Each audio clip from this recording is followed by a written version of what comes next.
Hi everyone, this is Intro to African History. I'm Dr. Young. Um, Today we want to turn our attention to the ancient period of Africa, to some of the earliest societies and even civilizations in Africa. The most obvious of these is ancient Egypt, but we'll see there are other places that develop some of the same technologies that Egypt has. And we're going to devote a lot of this discussion today to agriculture and metallurgy. That is to the unfolding agricultural revolution in Africa and to the development of metal technology. And Africa, was one of the, well, I should say, I keep saying Africa as if the whole continent is one unified whole. Various peoples in Africa were early and constant participants in the Neolithic or agricultural revolution, and they were very creative participants in the development of metal technology. Now, one of the questions that arises is, did these things develop in one part of Africa and then spread from there to other parts? The answer, and we've already talked about this in the previous lecture, I believe, but the answer is not necessarily. There may have been some influence from Egypt on other parts of Africa, maybe even much of the continent. But many of these technologies were developed, it seems, independently in different places in the African continent.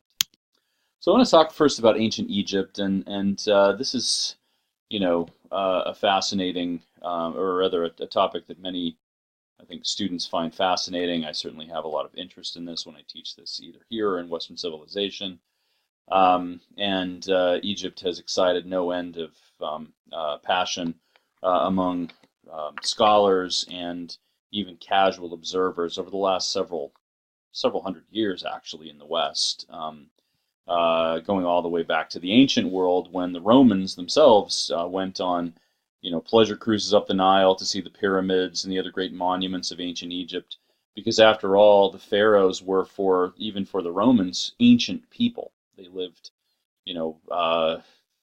more than 1,000 years before the Roman Empire, and the pyramids were built almost 3,000 years before Augustus Caesar, before the birth of Christ, and kind of that whole context of the early Roman Empire.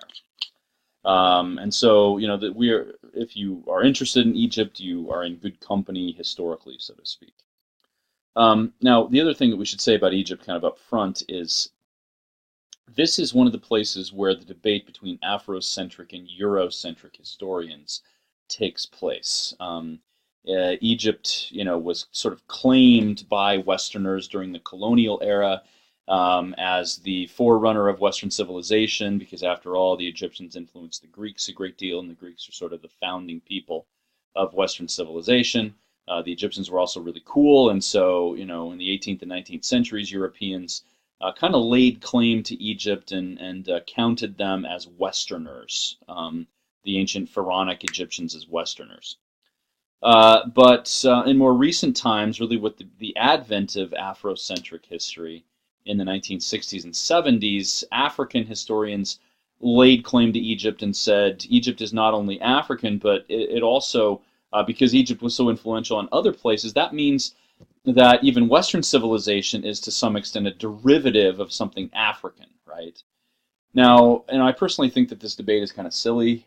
Egypt is on the African continent, yes, but historically was much more oriented toward the Mediterranean. And so, I think that both Africa and Western civilization can sort of claim Egypt or be fascinated with Egypt. I think that's fine. I think, the whole notion of, well, it has to be either European or African, it's a zero-sum game, is the part that's ridiculous. Why can't Egypt sort of be lauded and connected to multiple societies? Because after all, they were connected, as we'll see over the course of this lecture. All right. So with all of that as kind of preliminary discussion, let's talk for a few minutes about Egypt itself. To understand Egypt, as with many ancient societies or ancient civilizations, we have to comprehend its geographic context. And there is not a more favorable geographic context for a civilization in the world than the Nile Valley of Egypt. The Nile itself is a very predictable river. It's not a violent, raging river like, say, the rivers of Mesopotamia, the Tigris and the Euphrates in Western Asia. Rather, it's is predictable in the sense that the monsoon rains, which hit the tropical region of Africa, flow down the Nile, and down means north, by the way, if you're orienting yourself on a map. Down the Nile Valley, this overflowed its banks in the lower Nile Valley, where the pharaohs began to rule around 3,000 years BCE. And this predictable flood every year was counted on by the people of Egypt. It was a gradual flood, and it brought this rich soil from the Great Rift Valley in the Horn of Africa, the Ethiopian highlands in the Horn of Africa, to into Lower Egypt, dumped this fertile silt all over the Nile Valley. The Egyptians were able to plant their crops in that and have an abundance of food for the whole year. Because the Nile provided everything they needed, right? The Nile was also extremely navigable. Prevailing winds in Egypt blow from north to south, which means that, if you want to go up the Nile, you simply put up a sail and the winds will blow you there. If you want to go down the Nile, you take down the sail and just float with the stream, right? The Nile Valley was also protected geographically on the west by the Sahara Desert, and on the east by the eastern desert, the Sinai Peninsula, which is very dry, and by mountains to the east of the Nile Valley, between the Nile and the Red Sea. And so this was a perfect place for a civilization to take shape, abundance of food, protection from any kind of outside invasion. Even the Nile itself, when you get further upstream, that it's south of the Nile Valley, becomes less navigable. There's a series of cataracts or rapids in the what is now Sudan region, and these cataracts make it very difficult to traverse, which means that invaders from the south down into the Sahel region or into the Horn of Africa had a difficult time getting into Lower Egypt. And so for fully 2,000 years, the pharaohs ruled in Egypt without much threat from outside, and with a system that agriculturally and socially that worked extremely well, right? It's not a surprise then, given this geographic context, that Egypt develops agriculture probably by about 5,000 BCE, one of the two earliest civilizations to do this, the other one being Mesopotamia. By about the middle of the 3rd millennium BCE, the Egyptians turned from using stone tools to using bronze technology. And I should say this is really the only place in Africa that develops bronze as a metal. Now, why is that the case? Well, bronze has 3 main components to it. It is an alloy, a metallic alloy. It has 3 components to it. Copper is the main one, but also tin and some kind of bonding agent like arsenic that bind the 2 metals together in the alloy.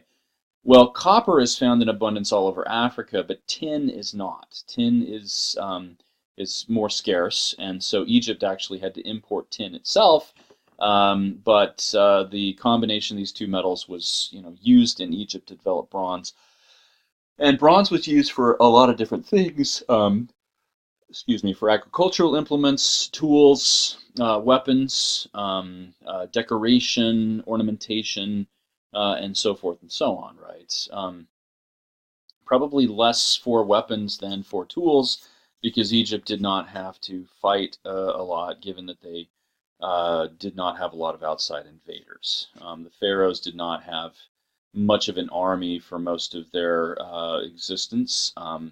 They would put together an army if they wanted to go invade some other place, as they did occasionally further up the Nile. But it wasn't until the New Kingdom period, after about 1500 BCE, more than 1,000 years, almost 1,500 years into the Pharaonic period, that the Egyptians had a kind of permanent army, or a more long-standing army. As I said, political unification took place around the end of the 4th millennium BCE, with the first pharaohs just a couple hundred years after that. We have what's called the pre-dynastic period, where the kind of the pharaoh system is taking shape. And then Egyptian history is split into 3 major periods: the Old, Middle, and New Kingdoms. The Old Kingdom running from about 2800 BCE to about 2100 BCE. The New Kingdom running from around 2000 to about 17 to maybe 1600 BCE, and then the New Kingdom from 1500 to about 1100 or so. Remember, we're counting backward here. This is in the before the Common Era period, right? There are these intermediate periods between them of about 100 to 200 years between the Old and Middle, and then again between the Middle and the New Kingdom, where things went wrong, it seems, where the pharaonic system broke down. This is not well known. This is source of a lot of debate why things broke down. The first intermediate period is particularly tricky because the sources just are not there for that, but it may be that the Nile flood was actually disrupted. Probably was not outside invasion. The second intermediate period was almost certainly for took place because of an outside invasion. People from Mesopotamia, from the Fertile Crescent, coming into Egypt. But the appeal of Egyptian civilization was such that those new the Hyksos, as they were called, these Semitic Western Asian invaders, quickly took up residence and took up the position of pharaohs. Rather than imposing their own system on Egypt politically, they simply adopted what was already working. And they lasted for about 100 years until they were replaced by the New Kingdom pharaohs. The New Kingdom really is the outlier here because this, for the first time, Egypt took on imperialist pretensions as a kind of matter of course, or a matter of strategy. The pharaohs put together armies and invaded Western Asia, managed to conquer up through Palestine and what is now Syria, ran into a newly emergent empire out of the Turkish Peninsula, or Asia Minor, Anatolia as it's called, what is now Turkey, called the Hittite Empire, and agreed to sort of share the land with them. But the New Kingdom, sees the rise of an Egyptian empire headed by a pharaoh with the military being an important component of society. However, at the end of the New Kingdom, starting around 1200 BCE, Egyptian society was disrupted terribly probably by widespread catastrophic natural disasters in the eastern part of the Mediterranean that led to a lot of piracy and kind of the breakdown of order in places like Greece and Palestine. Egypt did survive that, but in a severely weakened condition, and other surrounding civilizations were able to take advantage of them thereafter. Politically speaking, the system in Egypt worked with the pharaoh as the head of the society, the head of the civilization. The pharaoh, of course, was considered a god, and with a straight face, everyone sort of agreed to that. But the pharaoh, for most people, was a rather distant figure. In his own residence, surrounded by his courtiers and priests. And most people, even if they were aware of the existence of the pharaoh and participated in rituals of worship for the pharaoh, did not have a lot to do with the pharaoh. There were local officials, on the other hand, sorry for the yawn there, local officials who did most of the administrative work in the villages of Egypt. Egypt was not an urbanized society. It's very rural. People spread out in villages all along the Nile, maybe a few hundred to at most a few thousand inhabitants. No real urban centers, except maybe the impermanent courts of the pharaohs. The pharaohs did move around at different times in the different periods. Did not have a permanent capital for the whole pharaonic period.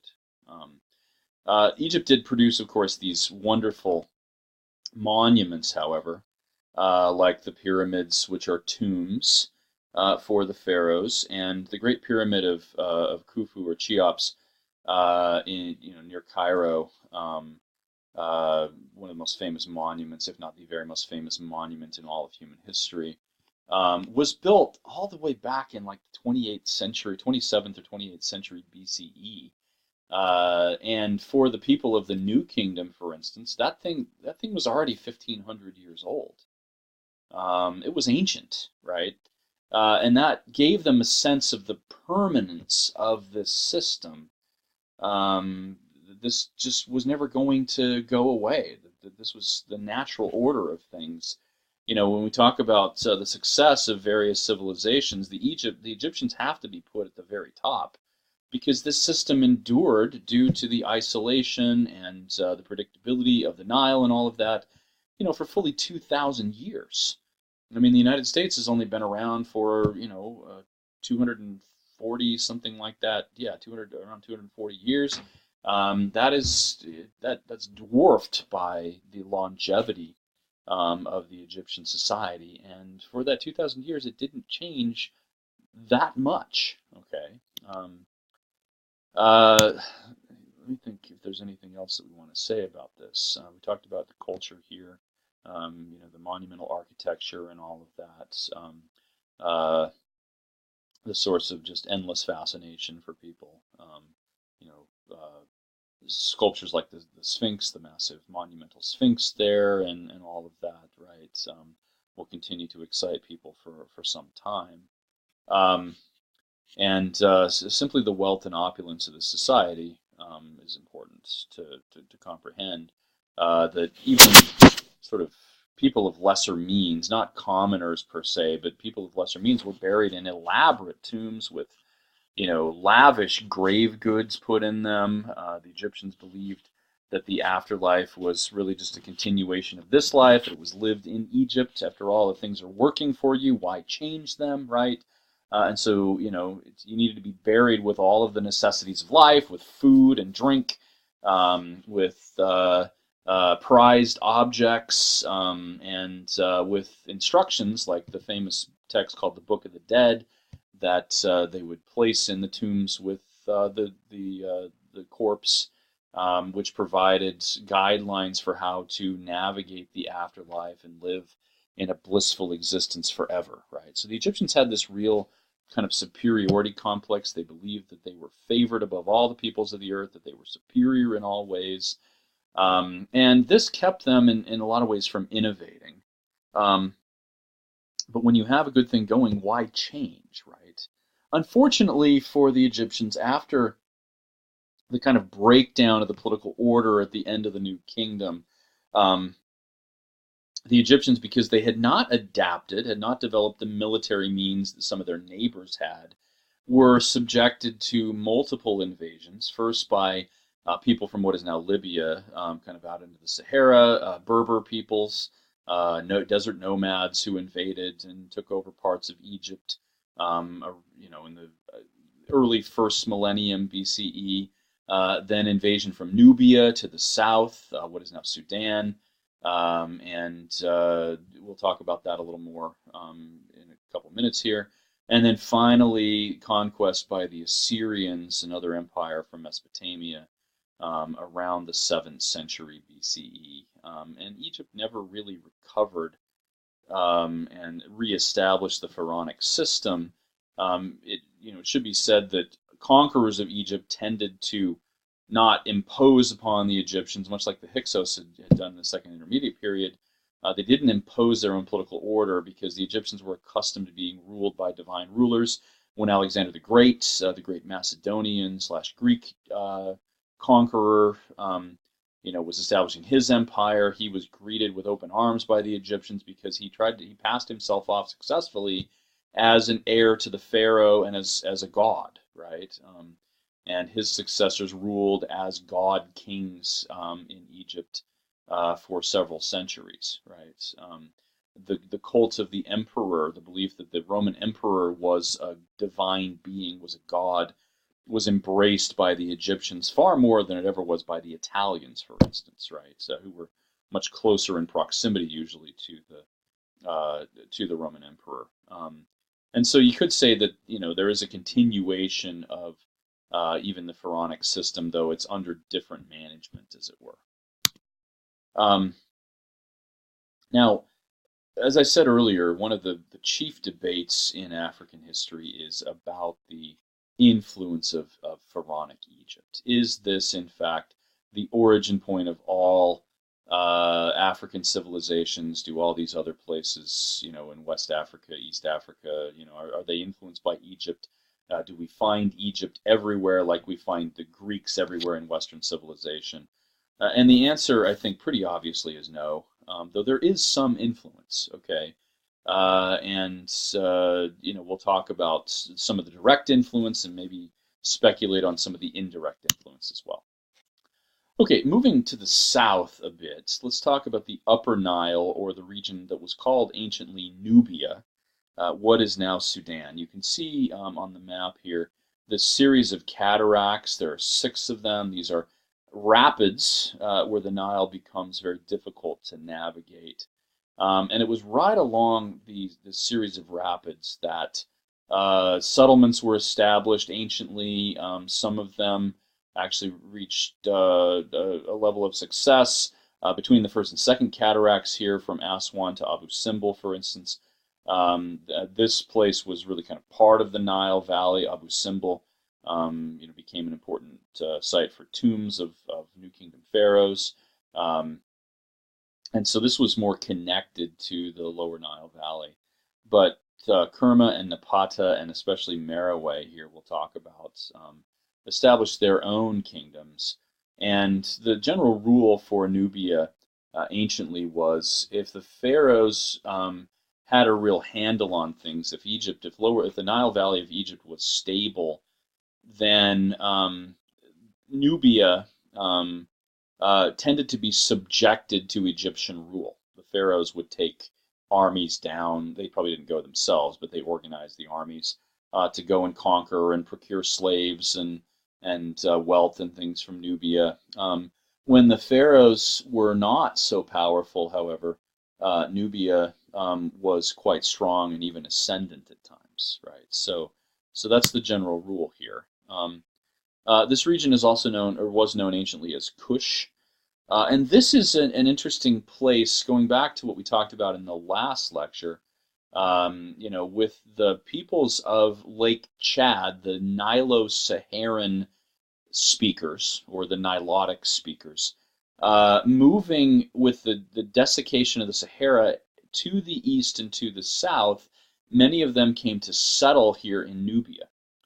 Thus, it's likely, for instance, that the residents of Nubia had slightly different physical features than the peoples of Egypt. These were different peoples biologically and physiologically speaking, right? The peoples of Nubia probably had darker skin, for instance, and maybe some other physical features. They almost certainly did mix with the Egyptians, and so it's not like they were kept totally separate or anything. But they brought with them the knowledge of agriculture, which may have been influenced by Egypt to some extent, but also may have been developed independently around Lake Chad, right? There's a lot of mutual influence going on between these two societies. And so, this region is very rich. There was certainly a great deal of influence from Egypt on all of these kingdoms. Now, the longest lived of the kingdoms here, the one that was established shortly after the beginning of the Pharaonic period in Egypt, was the kingdom of Kerma, centered here around the third cataract, but really ruling over a larger area around the Nile. Again, during times when the pharaohs were strong, Kerma was weak and even subjected to Egypt. At times when the pharaohs were weak, then Kerma was ascendant and held hegemony over a larger territory. Kerma, and I apologize we're not giving more details about this, there's just a lot of information here. Kerma, around the same time as Egypt, as the New Kingdom began to fall apart, Kerma, probably due to the lack of trade and maybe due to the its reliance on Egypt for for some of its economy, it seems to have collapsed around the same time. It was replaced, however, after a couple of centuries by another kingdom called Napata, or this simply was called the Kingdom of Cush, taking its name from the whole region rather than from its capital, right at the Fourth Cataract there. And it was the Cush dynasty, or the Cush kingdom, that conquered Lower Egypt in the 8th century BCE and established a pharaonic dynasty from Cush for about 100 years until they were driven out by the Assyrians. And it was around that time, in fact, that with the Assyrian conquest of Egypt, the contraction of the kingdom of Cush, that Napata ceased to be an important political center. And around the same time, there emerged a kingdom much further to the south, down here along the White Nile, sort of right in the region between the Blue and White Nile here, called Meroe. And Meroe was different, probably ethnically speaking. A lot more mixing between the Nilotic peoples and maybe even the Bantus, sort of migrating to the east here. Probably Meroe had a lot to do with southern Arabia as well, and so this was probably much more of a melting pot than the kingdom of Cush ever had been. Less influence from Egypt and more from the region to the south. However, we can see from Meroe. So, for instance, these are some of the ruins of Meroe, and you can see that they, like the pharaonic Egyptians, built tombs in a pyramid shape for their kings and for other important people in their society, right? And so, these are culturally, they were influenced still by Egypt a great deal. You can see from these are statues, I believe, from Cush, and they look very much like Egyptian statues, or like the Kore and Kora statues of Greece in the very early period of Greek sculpture, which were heavily influenced by Egypt as well. Meroe was an agricultural society, growing especially the grain called sorghum, which is common in Africa. It's one of the staple crops of many regions of Africa, spreading all the way here from the Nile Valley, the kind of upper Nile Valley, down into through East Africa and into Southern Africa. Sorghum is just about everywhere there, and was probably, arguably the most important grain crop grown as African societies, were developing agriculture over the centuries. Meroe lasted almost 1,000 years. You can see the dates to this thing. The other thing we should say about the economy of Meroe was that it did not rely solely on agriculture. That here in kind of the highlands of the Blue Nile, down here into what is now Ethiopia, there were cattle raisers. The cattle were far more viable. In other words, there were nomads or pastoralists, and they interacted with the peoples of Meroe, and probably the elites of Meroe counted their wealth largely in cattle. And that's a theme that we're going to see all through the course of African history, that cattle are the most permanent source of wealth. And so this won't be the last time, certainly, that we talk about that.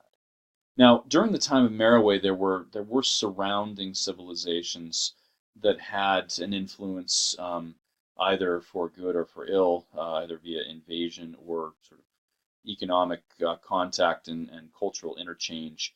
The most important of these, perhaps, apart from Egypt itself, which was going through various kingdoms and empires at this point, passing through the from the Assyrians to the Chaldeans to the Persians to the Greeks and to the Romans, right? That Egypt, was passed through all of that, but Meroe continued to be independent and influenced by Egypt and its associated empires. However, it was in conflict and in collusion with a kingdom further to the south here, down into the Horn of Africa in what is known as the Gash Delta region of the Blue Nile. This is the kingdom of Da'amat. And together, Merowe and Da'amat kind of influence a later kingdom that will grow into the kingdom of Ethiopia, right? So the kingdom of Aksum, which was initially here on the coast of the Horn of Africa, and then moved into the Highlands region later on. Okay, now at this point, I would normally stop and ask if there are questions about ancient Egypt. Feel free to bring those up on the discussion boards. Looking at North Africa, west of Egypt here, I said this is a very rich agricultural region, especially over here in what is now Algeria, Morocco, and Tunisia. To a lesser extent up here in what is now Libya, although there were Greek and other settlements here in Libya that were agricultural in nature.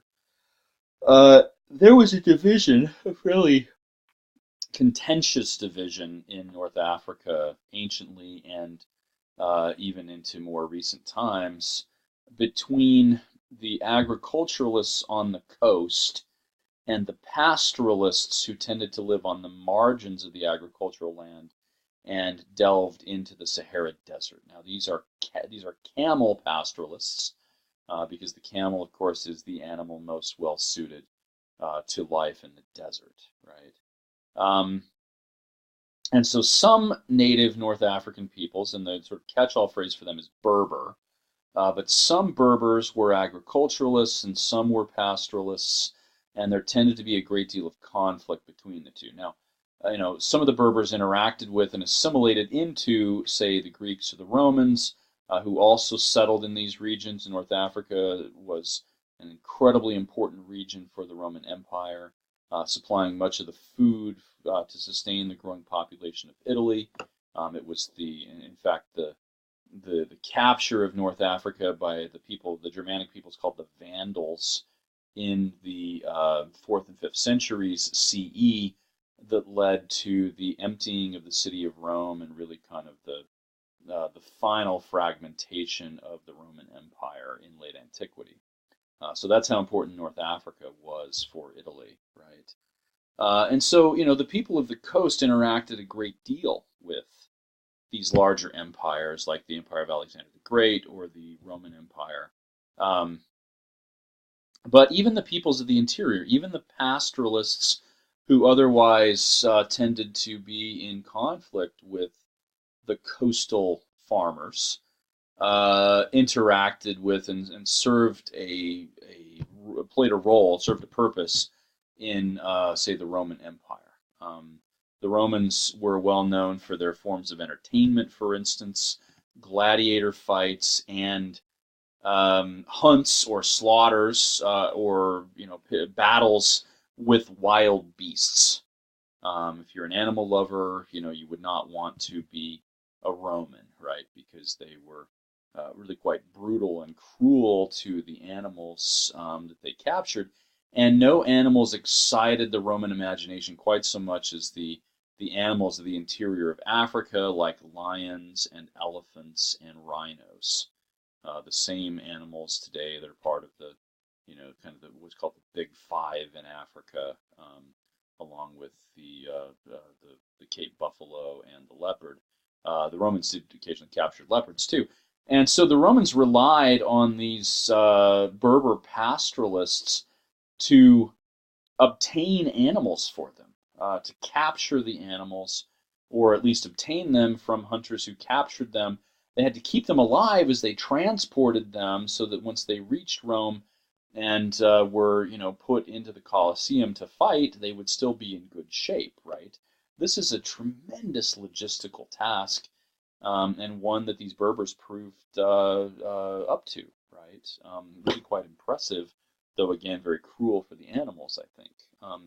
And so there's a lot of interaction between the Berbers of the Sahara and the peoples of the coast who were intimately part of these ancient empires, but also conflict. Now, with the Berbers, we begin to get into, let me see if I can, yeah, here we go. We should say that there was anciently, really before the Roman Empire, a major civilization, a kind of trading empire based in the city of Carthage, right here in what is now Tunisia.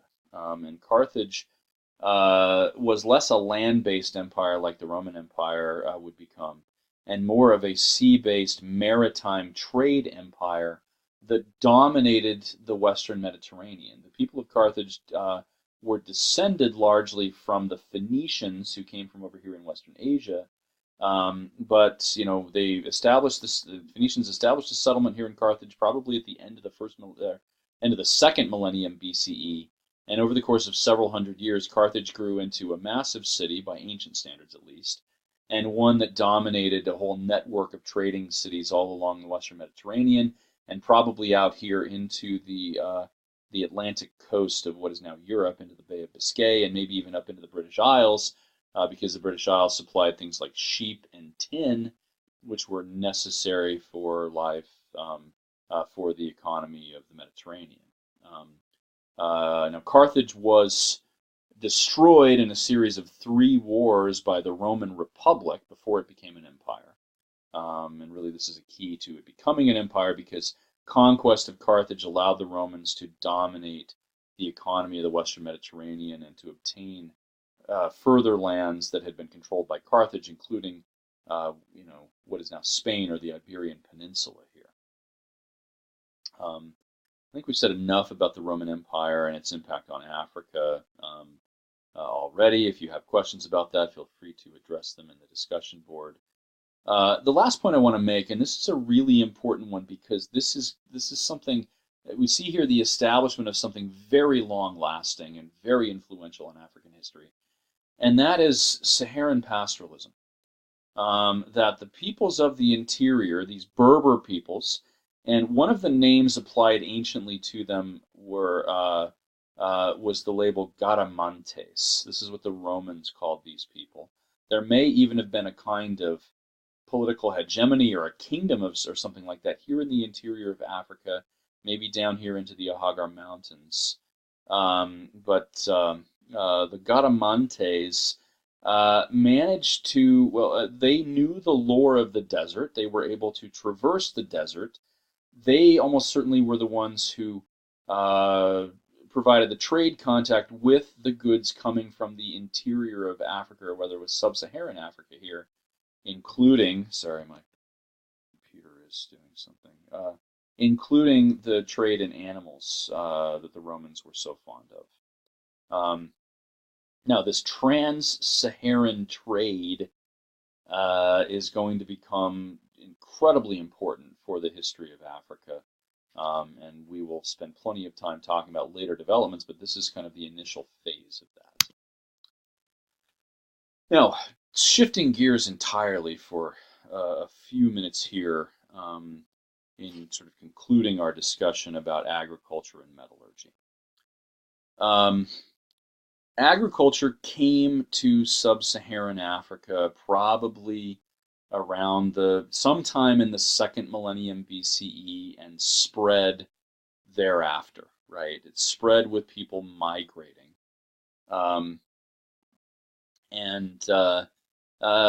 Metallurgy often accompanied this, right? So agriculture, was pursued by people, and they developed the metal tools necessary for them to work the land effectively. Okay, and Africa did not really, apart from Egypt, enjoy a Bronze Age, but they did have copper tools. Now, bronze is superior in just about every way to copper. Copper is a rather soft metal. If you ever, worked, for instance, with copper pipes in plumbing, you'll know that these are not the most rigid of materials. They are less likely to deteriorate than steel, and so they are superior in some ways to that. They don't interact with water in quite the same way that an iron-based metal alloy does. But copper, if we're talking about cutting tools or digging tools or something like that, copper is less effective as a metal than iron is. However, copper is easier to deal with, easier to smelt, takes much lower temperatures. It took some time for iron to be developed anywhere in the world. It wasn't until about the end of the second millennium BCE that iron was first developed in Western Asia. Now, the question about iron, which becomes just incredibly important all over Africa for these sub-Saharan African farming and pastoralist communities, is did it diffuse from Western Asia or Egypt, or was it developed independently in sub-Saharan Africa? Now, early Europeans, considering this question in the 19th and early 20th century, knew it was obvious that these Africans, who were in every way primitive and inferior to Europeans, could not have developed iron independently, and they must have gotten this from somewhere else, either from Egypt or via the Berbers from the Mediterranean, that maybe they got this from the Greeks or from the West, right? Making Africa, of course, dependent on the West for everything and inferior. This was the thinking of the colonial period. Hopefully you can detect the cynicism and sarcasm in my voice as I talk about this.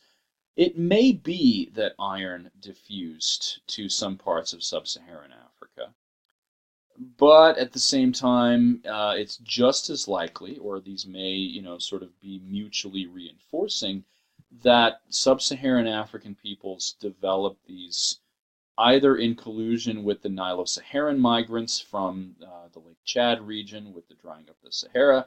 In other words, the people of Nubia, or maybe themselves. And the techniques for smelting and working with iron that were put into use in Africa, even if they got the initial idea from somewhere else, they developed their own techniques for these things, right? So we cannot talk about the Africans being totally dependent on somebody else for something that was incredibly important and meaningful for them. I just realized there's a typo here. I am going to go ahead and fix that. Sorry for the editing on the fly here. Let's save this. Okay. Right. Now, this contact zone, let's go to the next slide here. This contact zone in the region around the Great Lakes and up into Nubia, between the Nilo-Saharans, again, the people who came from Lake Chad and immigrated to the south and the east into the Nile, the Upper Nile Valley, into the Ethiopian highlands, right? These peoples almost certainly brought with them agricultural knowledge, fishing technology, and probably were among the first to develop iron in Africa. They may have gotten this from the Mediterranean, may have gotten some of this from Egypt, but they also, certainly developed techniques on their own, even if, again, if the idea came from elsewhere. All right. Now, they began to interact probably in the second millennium BCE or so, with the Niger-Congo speakers. This is Niger-Congo B, if we remember, if we go all the way back to, to this map, okay, the Niger-Congo B speakers, or the Bantu speakers, who were moving from the initial region over here in what is now Cameroon, east, kind of skirting the upper part of the rainforest. This zone over here, the Great Lakes region and southern Nubia, is where this contact took place. And there has not been a more important contact in African history than between the Nilo-Saharan speakers and the Bantus, right? Bantu languages have loan words from Nilo-Saharan languages for things like iron and agriculture and fishing technology and other things. And so it's obvious that they got a lot of those ideas from the Nilo-Saharan speakers. Now, the Bantus took that and did really quite remarkable things with this. One of the great migrations in human history is this series of migrations called the Bantu migrations. Geographically speaking, this came from this region over here, where the Benue and the Niger River come together. again, what is now Cameroon, and proceeded along two prongs. Okay, some Bantu speakers came down here into the rainforest, into the Congo River region by the turn of the Common Era, by around the time of the birth of Christ. They were probably down here in the region around the Congo River, okay, into the rainforest, in other words. Now, there were peoples who had inhabited the rainforest previous to that, the Twa, or Biaku, or pejoratively called the Pygmy peoples, were native inhabitants of the rainforest, and the Bantus probably drove them further into the forest, may have interacted and interbred with them to some extent, but these Biaka and Twa peoples of Central Africa did remain largely to themselves. They probably were a persecuted people, but they knew the lore of the forest, and so almost certainly they taught the Bantus some of this, right? Now, there's another prong which skirted the top of the rainforest, came over here to kind of the northern origins of the Congo, and then down into the Great Lakes region by, again, about the turn of the Common Era. They were probably around Lake Victoria, okay? And then from there, later migrations into the Serengeti Plain down here into the interlacustrine region between Lake Tanganyika and Lake Nyasa, and from there across the Zambezi and the Limpopo into the Highveld region here of southern Africa. Only the eastern part of South Africa, what is now South Africa, is arable, and these were agriculturalists, right? The ones who moved further down here and began to interbreed with the San peoples, or the Khoisan people, had to rely on pastoralism. Okay. Now, at some point, the peoples who had proceeded along the eastern prong met up with the peoples of the western prong as they continued to penetrate and eventually emerge from the rainforest down here into the Kalahari Desert. And so there was some probably interesting linguistic and other kinds of interaction between these groups of Bantus who had been separated from these groups of Bantus for centuries or even millennia. Probably some interesting interaction, and that can be detected in the languages down here in what is now Zambia, Angola, and places like that. Okay. Now, how did this migration proceed? Well, there are legends about the migration in African societies that talk about this as a grand migration, people moving hundreds or thousands of miles at a time. That is almost certainly an embellished oral tradition, possibly influenced even by kind of Western sensibilities in more recent times, where migrations are thought about as these, covering huge distances, like the Great Westward Migration in the Americas, or the migration into Eastern Europe in the High and Late Middle Ages, where there's a frontier, right? The Bantu migration proceeded in a much more piecemeal and sporadic fashion. Okay. And the three components of this migration that were more important than any other were iron, crops, and these are mostly grain crops, but there were other crops that became important in different regions, and we'll talk some more about those later, and cattle, right? The use of iron enabled the Bantu peoples to conquer the land, as it were, to farm effectively, and to manipulate, to cook, and grind and otherwise transform the raw foodstuffs into edible substances and bioavailable substances. At the same time, the pastoralism of cattle spread along the Bantu migration routes, and there probably was conflict, as there has been in most societies historically, between the pastoralists and the agriculturalists. But in general, in areas that were too dry for farming, cattle raising was the staple of the economy, right? Now, and so, as we track this through the linguistics, And I talked about, historical linguistics or the establishment of glutochronology, things like this, in an earlier lecture. The languages are one of the most important source materials we have for the history of these peoples of sub-Saharan Africa. And the language is very rich in information about iron, crops, and cattle. And so we can track developments by looking at the words used for these things. Pastoral societies would have lots of vocabulary to describe cattle, okay, whereas agricultural societies would not. And so, we can detect at what points people, came to rely more on agriculture or more on cattle raising, and as they developed different ways of using iron by looking at the linguistics here.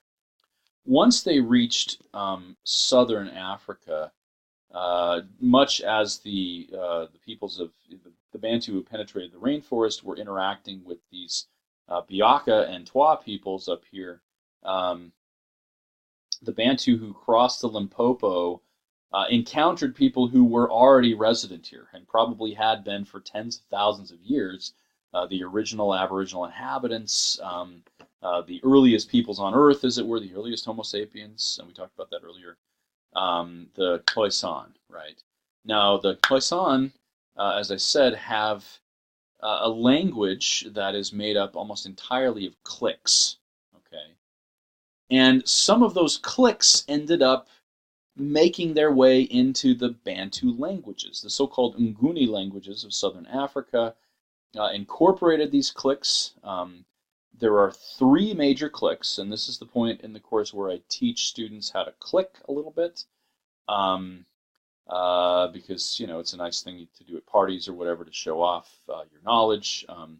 But these Bantu languages don't have the number of clicks that the San language has. At most, they have 3. Okay, so one sound is made with the tongue at the top of the mouth, like ha, ha, do that, and then put vowels on it. Okay, so ha, he, ho, hu, right? A second one is made in kind of the side of the mouth, like you're calling a horse, and then put vowels on that. Ha, he, ho, hu. A third one is made with the tongue on the back of the teeth, the sound, and then again vowels on the end of it. Ha, he, ho, hu. Okay, now I can just envision students watching this lecture trying to practice clicking. I don't know if this will translate well on a video. It's fun to do in class, but all of this is to say that this interaction had linguistic consequences that are retained all the way to today in languages like Ndebele and Zulu and Xhosa and Sotho and Tswana, the languages of southern Africa. Okay, and there was definitely interbreeding, intermarriage between the San peoples and the Bantu peoples, though. The San were driven by the Bantu, who had iron technology and thus probably superior weapons, further and further into the desert regions, the dry regions. Some of the San who intermarried with the Bantu took up cattle raising over here in the Western Cape region, the part that is covered by this geography skill builder things. This is the best map of the Bantu migrations I could find. Unfortunately, it's got some stuff on there, right? And others who didn't intermarry continued their lives as hunter-gatherers over here in the Kalahari Desert. And really all the way until very recent times, there have been defined groups of these Khoisan living in the Kalahari, continuing to do hunting and gathering primarily. They're mostly gone now, but there were studies of these peoples done, ethnographies done of them in the 1950s and 60s. John Elizabeth Marshall from Harvard University were kind of the classic scholars who did this. Anyway, they're fascinating people to look at. They've mostly been incorporated into and assimilated into the surrounding more modernized and westernized civilizations at this point. Okay. when we think about the Bantu migrations, and this is a tremendously important theme, as we've said here, we should see them as mobile pioneers. People who built settlements made of impermanent materials because they knew that once the soil fertility ran out, they were going to need to move. Thus, they didn't have permanent possessions. They didn't necessarily build monumental architecture because they were always on the move. They built farming compounds. If the soil fertility was fantastic, they might stay there for a longer time, or a place that had tremendous soil fertility, like the Great Lakes region, would build up a much higher population than other parts of Africa, and would be more permanent. But really, these are mobile farmers encountering, maybe even over the course of a lifetime, several different micro-environments and adapting to these things. It's a remarkable story to think about, the spread of agriculture and metal use across Africa, to the point that probably around the late first millennium CE, the Bantu had settled most of the continent, all through the rainforest, down into the Cape region of southern Africa, and had become the dominant peoples there. Contained within that, almost certainly, are stories of struggle and suffering and even oppression. The Bantu of the Pygmy peoples and the Bantu of the San peoples. But also a remarkable story of resilience and innovation that we should try to appreciate. Okay. Where are we going? Oh, and really this last slide, and I know this is running long and I apologize, but we need to consider the consequences for political organization of the type of life that these peoples lived in sub-Saharan Africa, where they were constantly on the move, living for a few years in a microenvironment and then moving to form new farming compounds elsewhere. And I talked about this already a little bit, but let me underscore the point because it's absolutely vital. That Africa was underpopulated historically. And that underpopulation had serious consequences for the way these societies were organized. Because land was abundant, power did not mean power over land, did not mean control of land, rather it meant power over people. In order to have power over people, leaders or rulers, and in some parts of Africa, the rulers would have been like kings or even emperors, and we'll talk about the emperors or the empires of of West Africa later in the course in a couple of lectures. But they could also be just sort of councils of elders, or maybe just a headman of a small agricultural group. They had to provide incentives for people to remain part of the same group because there were options. A person could take his family, or even just go by himself or herself, strike out on his or her own, find a place to farm, so long as they had basic tools and seeds and the lore for how to work the land, they could do this. I've heard it said that the simple hoe, the agricultural hoe here, just a metal cutting edge on a stick, is the greatest demonstration of African politics in existence. Because the person who owned this could simply take this, put it over his or her shoulder, maybe attach a few belongings to it, a couple of articles of clothing and some food or something like that, and strike off into the untamed wilderness and find a new place to farm. And then the hoe would be all the person needed to dig mounds and plant crops, right? And so it was necessary to incentivize people to remain part of the group because it was simply so easy to move. So what are some of the incentives people provided? Well, warfare was an incentive. There almost certainly was coercion. all through African history for people to remain in place. We're going to talk about systems of slavery and other things, which are really just incentives related to power over people. But there were other incentives that were less coercive in nature and that appealed more to people's self-interest, to their economic self-interest, we might say. Things like title systems.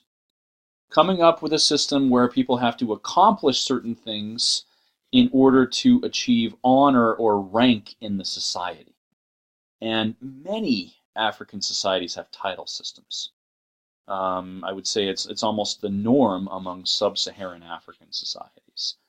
Market circles, that is groups of villages who come together to trade on a periodic basis. We'll read in Things Fall Apart later in the term, for instance, a story about a group of villages collectively known as Umuofia, and they have a market every 5 days.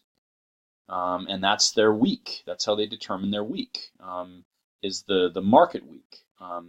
And these villages, united at some point. They are fictional, of course, but it's taken from things that really did exist. They united and came up with these structures. And so people who have a predictable market where they know the goods they produce can be bought and sold would remain in the same place under the same leadership because of their reliance on that institution.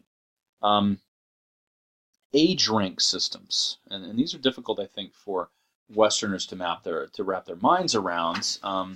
But groups of people of specific ages would be given their own tasks, their own special tasks to fulfill within the society, right? So again, I'm drawing from Things Fall Apart, which we'll read later in the term. But one of the discussions between the various characters in that novel talks about tapping the palm trees in order to extract the material to make wine. And they note that only young men can do the tapping of the palm trees, that older men cannot do this. That's because that task is given to a specific age rank system. Now, this is similar in some ways to things we have in the West, that between the ages of 14 and 18 or so, a person is in high school, and they're expected to, pursue their education and prepare themselves for future life. Between 18 and 22 or 23, say, then you're in college. We have young professionals. I mean, we talk about different ages for voting purposes and things like this, right? So we have some things like age rank systems, but nowhere near the importance that they held in these African societies, right? Other things like religious systems, ancestor veneration, masking cults, where people would literally, by donning a mask, take on the persona of the ancestors or the gods. All of these things, these institutions served as incentives to keep people in the same place. If life is predictable and understandable, if one is invested in the institutions and sees no other option, they're more likely to stay in one place, right?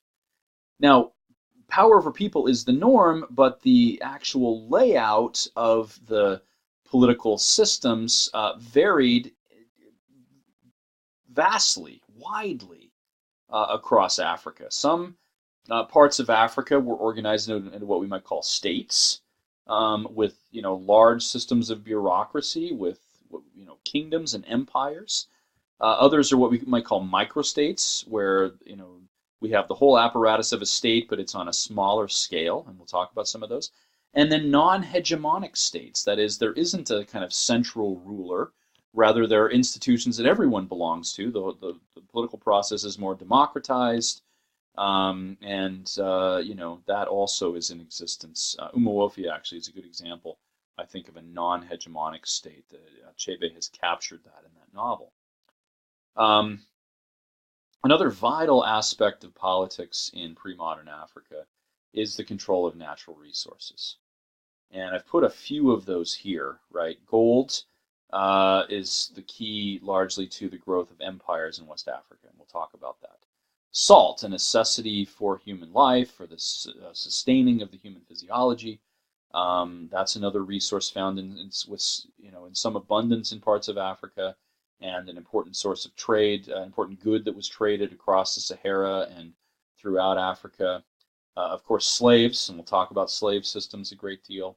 Other minerals, even into the modern era, the control of minerals has been key, right? At the same time as the control of natural resources is important for political power, so are concepts of kinship. That if you can convince people that they are related, even if they are not biologically related, right? If there is even this perception of kinship, and especially if it's backed up by some kind of legend, right? The folklore for how the people came into existence in the first place.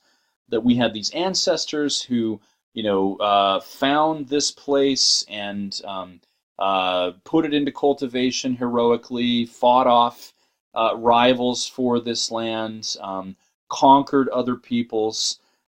This is a process that we call ethnogenesis. Okay, the creation, that's where the word genesis comes in, the creation of an ethnicity via storytelling. Always with the notion that all of the peoples of the society who are under the rule of the institutions, the king, the emperor, or the non-hegemonic institutions, are related to each other. And they all share ancestors. And our ancestors are the ones who perform these heroic deeds to crystallize us as a people, right? That is how people come up with an identity. And this is important for just about all of the societies of sub-Saharan Africa. When we read the legend of Sundiata very soon in the term, we will see ethnogenesis in action, right? This concept of kinship as the griots of West Africa tell the story of their people and thus crystallize the identity for all who are listening. All right. So that concludes, this discussion of not only the ancient period of Africa, but also kind of laying down the foundation for understanding these African societies. And so I'll be coming back to these concepts like power over people and the various incentives associated with that, ideas like ethnogenesis, repeatedly over the next several lectures.